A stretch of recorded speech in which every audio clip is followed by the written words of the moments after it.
মানবতাবাদ ও মানবিকতার শ্রেষ্ঠ বাণী, শোনো হে মানুষ ভাই, সবার উপরে মানুষ সত্য, তাহার উপরে নাই। মধ্যযুগের বাংলা কবি চণ্ডীদাসের একটি উক্তি, তবে তিনি যা লিখতেন বাস্তবেও তাই বিশ্বাস করতেন, যাপন করতেন। চণ্ডীদাস আর রজকিনীর অমর প্রেমের কাহিনী থেকেই সেটা প্রমাণিত। তখনকার প্রেম এখনকার প্রেম না, নিষ্কাম প্রেম বলতি প্রেম তো ভালোবাসা, তাই না? অপরের সঙ্গে অপরের মিলন হয়, তাই না? তাদের তা ছিল না, আত্মিক সম্পর্ক ছিল।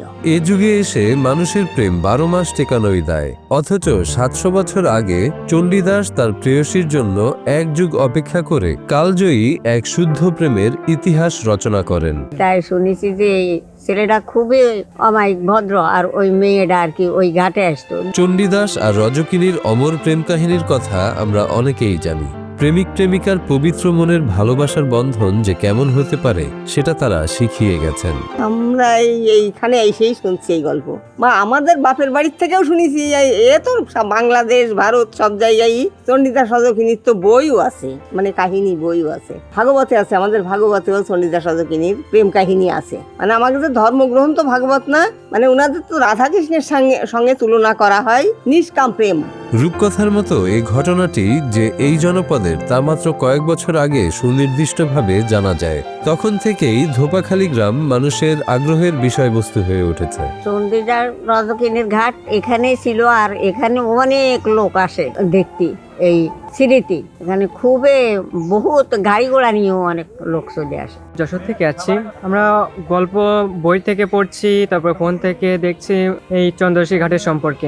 মাগুরা সদর থেকে 25 কিলোমিটার দক্ষিণে শালিখা উপজেলার শতখালী ইউনিয়নের ধোপাখালী গ্রাম। চণ্ডীদাস রজকিনীর স্মৃতিঘেরা ছায়া সুনিবিড় এই গ্রামের মাঝে ফটকি নদীর পাড়ের সেই কুমোরকোঠা ঘাট আজও সেই অমর প্রেমের সাক্ষী হয়ে রয়েছে। জনশ্রুতি আছে অমর এই প্রেমের ইতিহাস 700 বছরের পুরনো। চণ্ডীদাসের বাবা ছিলেন এলাকার একজন ছোটখাটো ব্রাহ্মণ জমিদার, আর রজকিনী ছিলেন ধোপার মেয়ে। অপরূপা রজকিনীকে দেখে চণ্ডীদাস জাতপাত ভুলে তার প্রেমে পড়ে যান। ছেলে আর রজকিনীর দুপার মেয়ে, দুপাখালী ওই দেখি রজকিনীর বাড়ি ছিল, আর ইপারে ছিল চণ্ডীদাসের বাড়ি। তাদের দুজনের বাড়ির মাঝখান দিয়ে একটি নদী ছিল। নদীর এক পারের ঘাটে রজকিনী কাপড় ধুতে আসতেন, আর চণ্ডীদাস আর এক পারে মাছ ধরার ছলে বসে থাকলেও তার মন পড়ে থাকতো রজকিনীর দিকেই। এভাবেই চলতে থাকে 12 বছর। রজকিনীর বাড়ি ছিল এই জায়গা, এই দুপাখালী পাড়ায় থাকলি। রজকিনীর বাড়ি ছিল উপার, আর চণ্ডীদাস বাড়ি ছিল ইপার। চণ্ডী ছিল ঠাকুর, বুঝছেন? তা ওই চণ্ডীদাস মাছ পাড়তে বসিয়ে দিয়ে, আর রজকিনীর কাপড় কাচতে দুপার মেয়ে ওই কাপড়ি কাছে যায়, মাছ মেরিয়ে যায়। কিন্তু মাছ টাছ কিন্তু পাক আর না পাক, বসে বলে বসেই থাকে। 12 বছর পর একদিন রজকিনী চণ্ডীদাসকে জিজ্ঞেস করেন, বড়শিতে কি মাছ ধরল? উত্তরে চণ্ডীদাস বললেন, এইমাত্র মাছ টোকা দিল। এইভাবেই শুরু হয় তাদের কথোপকথন, এরপর প্রেম। 12 বছর পর চণ্ডীদাসকে দুপার মেয়ে বলে, রজকিনী বলে যে কি ব্যাপার, আপনাকে তো আজ 12 বছর ধরে দেখতেছি আপনি বড়শি বেয়েই যাচ্ছেন, তাই পর্যন্ত কোনো মাছ টাছ কি পেয়েছেন? তা চণ্ডীদাস বলে যে না, আজকেই একটা টিপ মারলো 12 বছর পর। কিন্তু সমাজ তাদের এই প্রেম মেনে নেয় না। গ্রামের সমাজপতিরা দুটি পরিবারকেই এক ঘরে করেন বলে জানা যায়। নানা অপবাদে জর্জরিত হয়ে প্রেমিক প্রেমিকা একদিন সব ছেড়ে ভারতের বাঁকুড়ার ছাতনা গ্রামে পাড়ি জমান। সেখানেও ভালো থাকতে না পেরে তারা বৃন্দাবন চলে যান। পরবর্তীতে তাদের আর কোনো খোঁজ পাওয়া যায়নি। রাতের অন্ধকারে চণ্ডীদাসের বংশধররাও সবাই পালাই যায়, আর রজকিনীর বংশধররাও পালাই যায়। ওই প্রেম কাহিনী শুরু হয়ে গেলি, ওরা কিন্তু ওই মাসি জানাজানি পরে ওটা জানিয়ে গেল যে এরা দুপার মেয়ে আর ঠাকুর কি করে মিলন হয়, ওনারা ভারতে চলে যায়। চণ্ডীদাস আর রজকিনীর অমর সেই প্রেমের স্মৃতি বিজড়িত স্থান স্বচক্ষে দেখতে দূর দূরান্ত থেকে অনেক মানুষ ছুটে আসেন। যদিও প্রায় 700 বছর আগের সেই ঘাটের কোনো স্মৃতিচিহ্ন আজ আর অবশিষ্ট নেই। জমিদার পুত্র চণ্ডীদাস বা ধোপাকন্যা রজকিনীর ভিটেমাটি অথবা কোনো বংশধরও সেখানে নেই। আমাদের বাড়ি ঝিনাইদহে শৈলকুপা থানায়।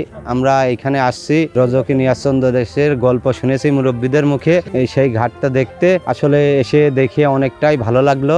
এখানে বিভিন্ন দেশ ভারত, বাংলাদেশ, নেপাল, শ্রীলঙ্কা বিভিন্ন দেশের থেকে লোক আসে, আইসে আমাদের কাছে শোনে, আমরা এখানের স্থানীয়, আমাদের কাছে শোনে যে এখানে চণ্ডীদাস রজনী ঘাট কোথায়, কিন্তু আমরা বলি এখানেই, কিন্তু তারা কয় কি এখানে তা কই, তাদের তো কোনো স্মৃতি নাই। আমি সরকারের থেকে কোনো স্মৃতি এ পর্যন্ত করে দেয়নি। একসময় নাকি গ্রামের হাটে হাটে চণ্ডীদাস রজকিনীকে নিয়ে কবিরা গান গেয়ে অর্থ উপার্জন করতেন। চণ্ডীদাস রজকিনীর স্মৃতি বিজড়িত এ স্থানে প্রায় 15 একর জায়গায় অনেক আগে মেলা হলেও এখন আর তা হয় না।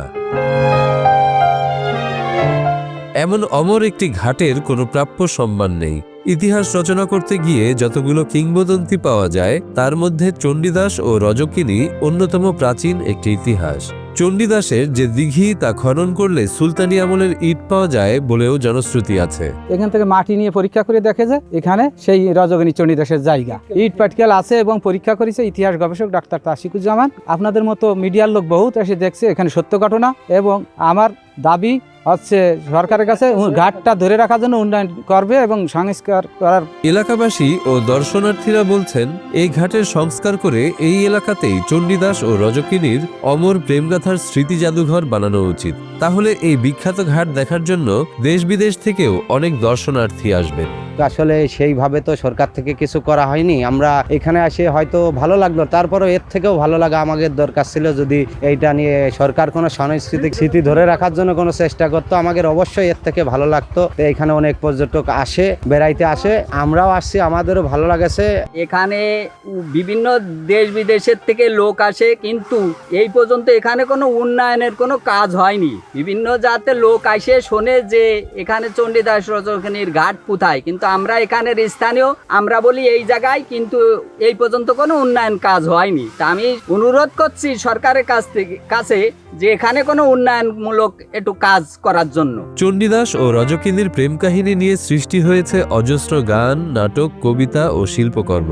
সেই অমর প্রেমের সাক্ষী ঐতিহাসিক এ স্থানে তাদের স্মৃতি রক্ষায় ঘাট নির্মাণ সহ এটিকে বিনোদন কেন্দ্র হিসেবে গড়ে তোলা গেলে এই স্থান পর্যটকদের পছন্দের তালিকার শীর্ষে থাকবে বলেই মনে করেন সবাই। এটা তো অনেক নাম করা জায়গা, এর অনেক গান আছে বা অনেক কবিতা আছে। সরকার যদি কোনো পদক্ষেপ নিয়ে এখানে কিছু করে দেওয়ার জন্য আমার পক্ষ থেকে আমি অনুরোধ করছি যে এখানে চণ্ডীদাস রজকিনীর উপলক্ষে কিছু করে দেওয়ার জন্য। এখানে যদি স্মৃতিচিহ্ন কিছু হয় তখন সারা বিশ্বই আসবে, পর্যটকও আসবে এখানে পর্যটনে। ঘাটটা যাতে অতি দ্রুত সংস্কার করে, পাকা টাকা করে দিয়ে দেশ বিদেশেতে লোক এসে এই ঘাটটা এসে দেখতে পারে, সেইভাবে আমার দাবি।